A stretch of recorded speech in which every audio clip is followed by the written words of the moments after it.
Hey guys, what is up? It is me, Rosmo. So recently when I made the script, I decided to read my old Wattpad stories, and then we decided, why don't we let you guys join? And that's what we did in a stream. The real name, Heart in the...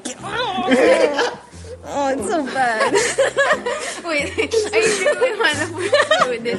I can't handle second-hand embarrassment.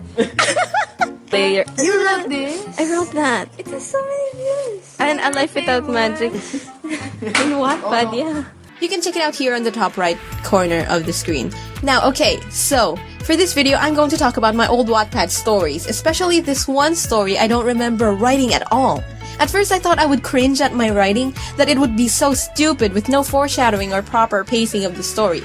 Basically, overall, I just thought it would be a piece of garbage that would suck. But it turned out it was actually a piece of garbage that was kinda good and left us on the edge of our seats in confusion. I was so curious to what the hell is happening, or what will happen next as much as the readers were. Because, like I said, I don't remember making this. The story was titled A Life Without Magic. It was a fairy tale fanfiction, and before you click off because you don't know fairy tale, don't worry. The author establishes each character with their own background, so if you don't know fairy tale, you don't need to, I think. Okay, let me tell you what happened. I'll be going through this fast, so I recommend you read it. Not even a shameless plug-in. I genuinely liked it and I have high standards, so shameful plug-in. So first, we start off with this girl named Lucy, and all we know about her is that her mother died. I ignored like all of killing off what their I... parents, right? No, because their parents are all already dead in the series. Wait. Which she was heartbroken. Then her father died, leaving her to deal with the family business which she had trouble with. A year after my father died, and okay, both died now, and the family gave that business to her cousin to deal with after she finished all the unsolved problems her dad left her. Then she left. It was stated that she had a big brother, which we'll talk about at some point, probably. I have a big brother, but he has his own stuff to do, and I don't want to pester him with the business. Who's the big brother? You're a big brother. No, I would love to pester him with all the business stuff. Then she went to this place called Magnolia, where flowers bloom in the winter. I just didn't want to be this happy-go-lucky rich girl who people think had no problems whatsoever. This girl... And get this! She bought a house. Wow, rich. Then she lived there alone for 5 years. But she said there was a missing something. Years passed and I haven't learned the art of living alone. It was fun years and the flowers did bring me luck. But I just felt like there was a missing something in me. That I couldn't pinpoint what. There was a missing something. One morning...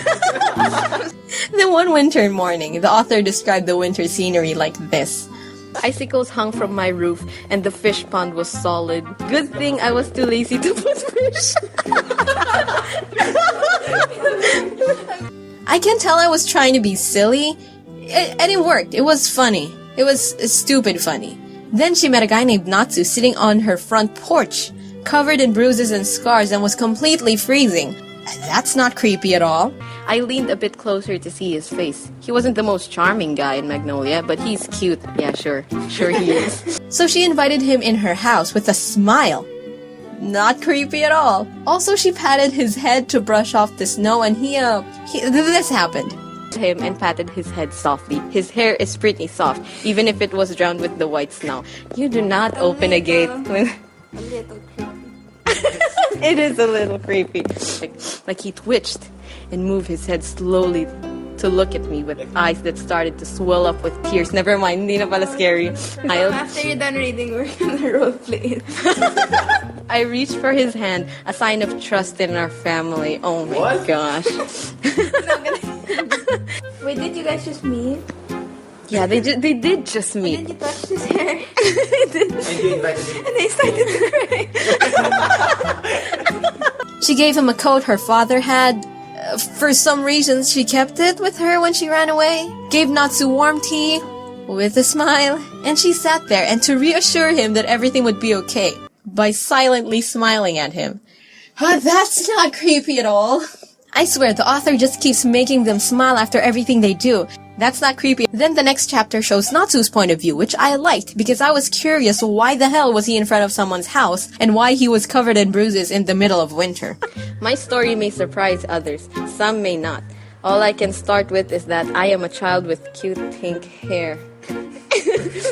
Get this, it's because he didn't have a place to stay, even though he had money.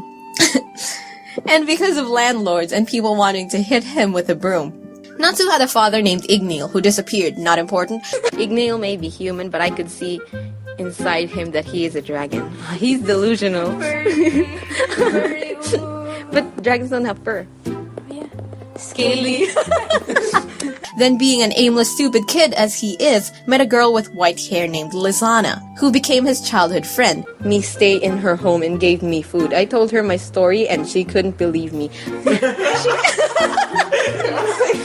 It's just like, you're so dumb, Natsu. She lent me a thick red coat. It kind of reminds me of Ignail's scales. But Ignail wasn't a dragon. He was human. Oh wait, lobat na ako. Yeah, the skin condition.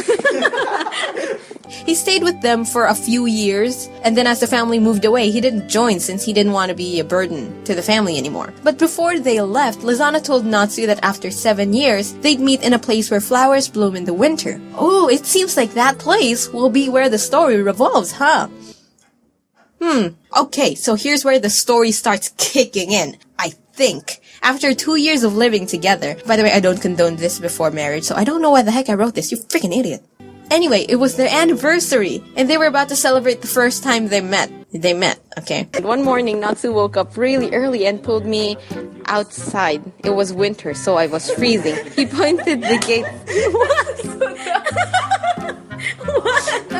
Story. She woke up and then he pulled her outside. And it was winter. That was freezing. That was Natsu. Natsu has fire powers, right? Yeah, but like this is a life without magic, so they don't have magic. Except, I guess, Ignail, because he has scales.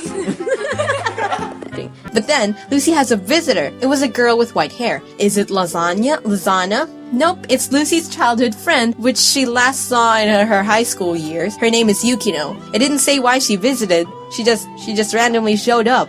Lucy told her about the anniversary thing. Then Yukino suddenly ran to buy something for it. When she came back, there was this silly part where Lucy called Natsu special, which Lucy didn't mean anything romantic, but Natsu thought it was. Why did you let me in your house? I asked. What do you mean? She said, smiling curiously. I mean, why did you let a complete stranger in your house? Oh, okay, so it's changed to Lucy's point of view. Mid-chapter, my parents told me that every person is special. That's my memory of them. Shift to Natsu's POV again. Natsu, she said, grabbing both my freezing hands. I won't let you freeze outside. You're way too special. Yeah.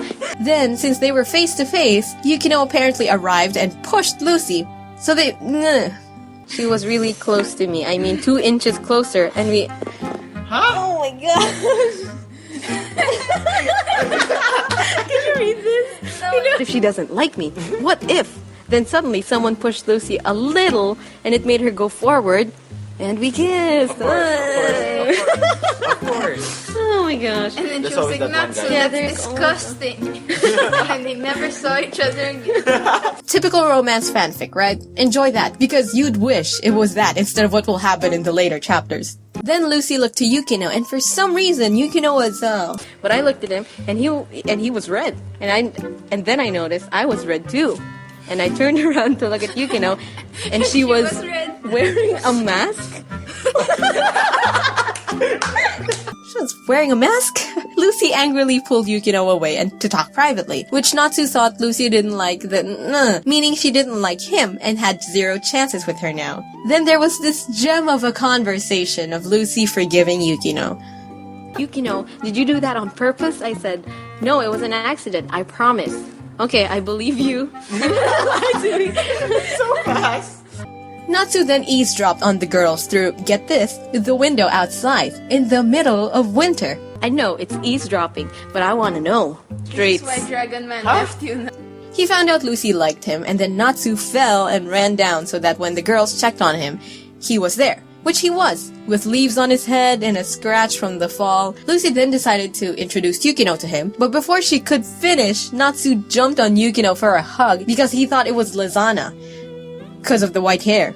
But in my defense, Yukino and Lasana from the anime do look alike. Now, Yukino denied that she was Natsu's childhood friend, and that made Natsu very embarrassed, and Lucy later to go outside and be melodramatic. And I turned to Lucy, and I saw her face shocked.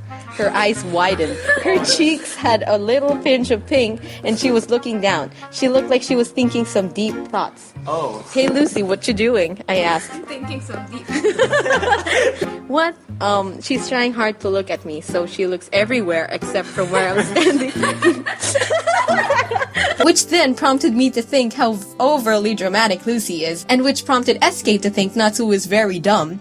I guess I did write them accurately then. Then Lucy went to the park where she remembered her dead parents, and met another friend of hers named Loki. She said they were friends in high school, her, Yukino, Loki, and then a girl named Aries. Wow, how convenient, right?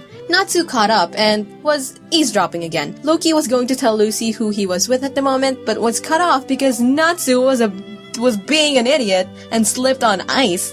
Slowly walked closer and closer to Eavesdropping. That's what eavesdropping, right? Natsu's eavesdropping again. Natsu then told Lucy shyly that he was looking for her. How am I gonna say this? I was looking for you. being 300. They shared a hug, and then Lucy said thank you in Japanese in a pure English fan fiction and said that it was the best anniversary ever. Best anniversary ever. What? First thing she's ever had. She fought the Dermrand. She got jealous over something. Which was not her. Natsu eavesdropped twice. And then she had to comfort Natsu. And then he said thank you Natsu in Japanese. And then it was the best anniversary ever. Someone then called out to Loki. It was a girl with white hair. Natsu, learning his lesson with the misunderstanding with Yukino, didn't jump to conclusions, but then the girl with white hair hugged him this time, making Natsu ask if she was Lasana.